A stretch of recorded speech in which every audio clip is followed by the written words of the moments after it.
Bom dia, tudo bom com vocês? Espero que sim. Como eu tenho dito, essa é a minha oração por vocês. Mais uma vez, estamos reunidos à distância, mas sempre perto uns dos outros através das nossas orações e do nosso desejo de que todos estejam bem. Bom, vocês viram que nós estamos aprendendo sobre Davi. Já tem vários domingos que eu e a Tia Aline temos contado a história. E domingo passado, vocês se lembram então que a Tia Aline contou que Davi foi ungido novamente. Ele foi ungido para ser rei, primeiramente em Judá. Ele ficou ali na cidade de Hebrom e ele reinou durante 7 anos e meio neste período. Vocês lembram também que o filho de Saul, Isbosete, tinha sobrevivido, né? Não tinha ido para a guerra, então ele estava vivo. Ele reinou por um tempo. E depois da morte dele, todo Israel agora queria então fazer de Davi o rei. Então ele foi ungido novamente e agora estaria reinando sobre todo o território, sobre todo Israel. E a Bíblia fala que ele começou a reinar ali primeiramente em Judá quando ele tinha 30 anos. E nós vamos ver que Davi então reinou durante 40 anos. Mas as nossas histórias vão contar o que aconteceu neste período. Bom, depois que então ele foi ungido rei sobre todo o Israel, ele sai ali de Hebrom e ele vai em direção à cidade ali para Jerusalém. Só que ali em Jerusalém tinha um povo que estava morando ali e a Bíblia nos fala que eles não queriam que Davi fosse para lá, eram os jebuseus. Então Davi, chegando ali em Jerusalém, eles lutam, eles vencem e então a cidade é tomada. E ali tinha uma fortificação muito grande, se chamava Fortificação de Sião. E ali então quando ele toma esse território, toma esse espaço, ali acaba se tornando então a cidade de Davi, como nós vamos ver ao longo do período, ao longo do texto bíblico, falando da cidade de Davi, que é Sião. E quando ele está lá e ele reina, a Bíblia nos fala que Deus esteve sempre presente com ele. Ele foi ficando muito próximo do Senhor e o Senhor foi orientando as lutas que ele tinha, porque ele sempre buscava as orientações do Senhor. Diferente de Saul, que não queria mais saber, que ele achava que ele era o rei, ele era o cara importante e foi deixando as orientações do Senhor de lado, Davi sempre fazia questão de buscar a orientação do Senhor. Isso significa que Davi era perfeito? Não.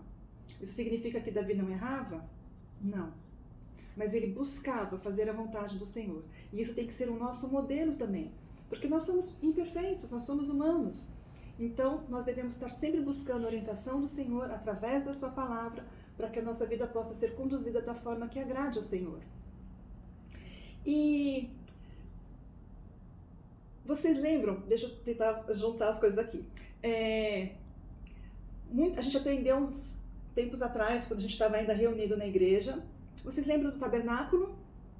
Eu vou falar sobre ele, sobre uma peça muito importante que tinha lá.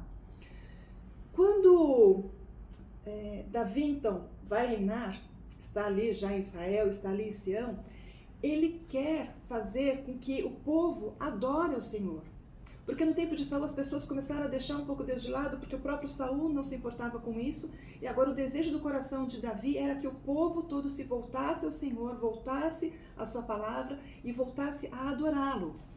E uma das maneiras que a gente vê a presença do Senhor, vocês que estudaram o tabernáculo comigo, aonde que era que a gente via, qual objeto que a gente via que a presença do Senhor estava sendo colocada ali? Vocês lembram? Deixa eu colocar aqui para vocês primeiro, para vocês lembrarem do todo o tabernáculo, do que nós aprendemos.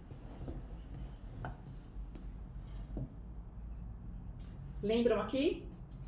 Então tínhamos o átrio e o tabernáculo é essa parte aqui. Vocês lembram o que tinha dentro? Vou dar um tempinho para ver se vocês conseguem lembrar. Quais eram os objetos que estavam aqui? Lembraram? Vamos lá.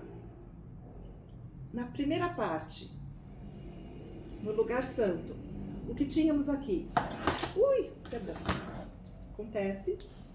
O que tínhamos aqui? Candelabro, a mesa da propiciação, a mesa dos pães, o altar de incenso, tínhamos o véu que separava do lugar santo dos santos. O que tinha aqui no lugar santo dos santos? Vocês lembram?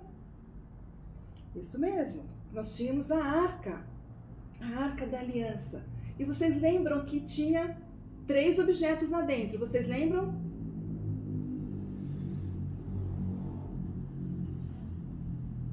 Quem disse? A tábua dos mandamentos, acertou. Nós tínhamos um pote de ouro com maná e nós tínhamos também a vara de Arão que floresceu. Vocês lembram o que aconteceu com a arca? Temos que voltar um pouco também da nossa história para trás. Quando Samuel era pequeno ainda. Vocês lembram que ele morava no templo com o profeta Eli. Vocês lembram que os filhos de Eli não queriam saber muito das coisas de Deus, não obedeciam ao Senhor? E teve uma época que houve uma luta com os filisteus. Vocês lembram que vira e mexe, os filisteus estão aqui nas nossas histórias. Era sempre um povo que vivia em guerra contra os israelitas. E numa dessas lutas, então, eles resolveram por conta própria, Hofni e Finéias, pegarem a arca e levaram para a luta. Porque como ela é a presença de Deus, então nós vamos levar, nós vamos ganhar, sem consultar o Senhor, sem falar com Eli. Eles foram por conta própria e resolveram fazer isso. Vocês lembram o que aconteceu nessa batalha? Os 2 filhos de Eli morreram e a arca da aliança foi roubada. Os filisteus as levaram para o território deles. E foi nesse mesmo dia, então, que Eli morre.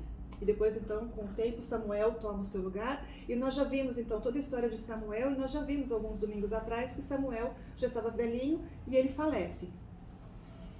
E agora, sabe o que aconteceu? Agora, antes de chegar nessa história, sabe o que aconteceu com a arca? Enquanto estava ali com os filisteus, eles começaram a ter um monte de problemas. Eles resolveram, nós não queremos mais isso aqui. Porque isso aqui realmente é deles, Deus está contra nós. E eles tiraram a arca do meio deles, colocaram num carro que foi levado por bois, e levaram e deixaram na casa de um homem chamado Abinadab. E essa arca ficou ali por um tempo. Então agora Davi, como rei, ele querendo que todo o povo adorasse o Senhor, ele quer então trazer a arca de volta ali para Israel, para o tabernáculo que eles então tinham montado ali. Então, o que ele pede? Para que a arca venha da casa de Abinadab para Sião, para que eles possam então colocar ali no tabernáculo. Vocês se lembram que a arca precisava ser transportada de uma maneira correta. Toda a instrução está aqui na palavra do Senhor. E vocês lembram quem podia carregar a arca? Os levitas. Vocês lembram que a arca não podia ser tocada? Deixa eu colocar aqui de uma forma que vocês consigam enxergar. Eles não podiam tocar na arca. Existiam as varas que eram colocadas nas argolas e os levitas então carregavam pela vara. Lembram disso? Nós conversamos bastante sobre isso, né? E a Davi, ele não tinha essa orientação, ele não foi buscar na palavra de Deus como isso deveria ser feito. Ele ficou sabendo que os filisteus levaram a arca até a casa de Abinadab num carro transportado por bois. Ele achou que deveria ser da mesma forma, e ele faz isso. Então, um carro novo, ele tira de lá, as pessoas então colocam a arca em cima desse carro de bois e vão trazendo então em direção a Jerusalém, em direção a Sião. Só que os caminhos são íngremes, tinha umas subidinhas, tinha umas descidinhas, e um homem chamado Uzá, que era um dos filhos de Abinadab, estava ao lado, acompanhando.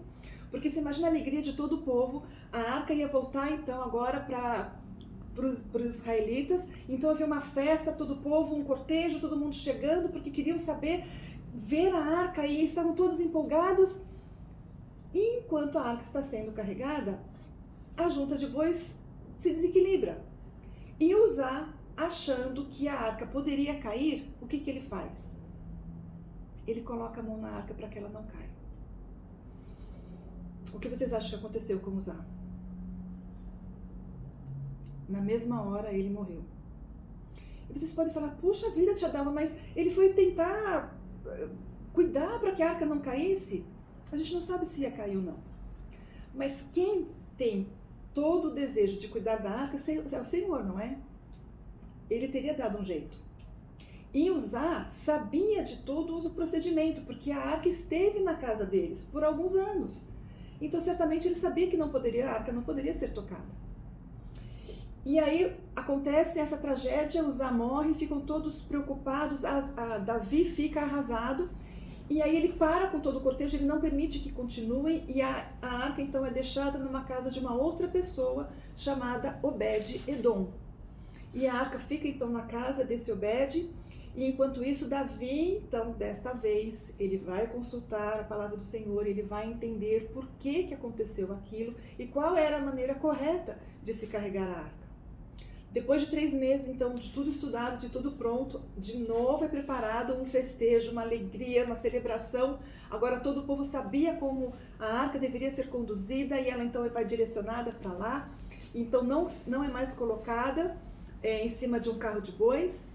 Os levitas então são levados até a casa de Obed-Edom e eles pegam então a arca da forma correta, seguram nas varas que sustentavam a arca, colocam nos seus ombros e vão então levando até Sião, até Jerusalém. A gente sabe que existem maneiras certas e maneiras erradas de qualquer situação. Um exemplo, para a gente associar com este exemplo de hoje, aconteceu um tempo atrás, saiu numa notícia, numa reportagem, um menino, ele estava brincando com a pipa e bate no fio de alta tensão e ele começa a ser eletrocutado.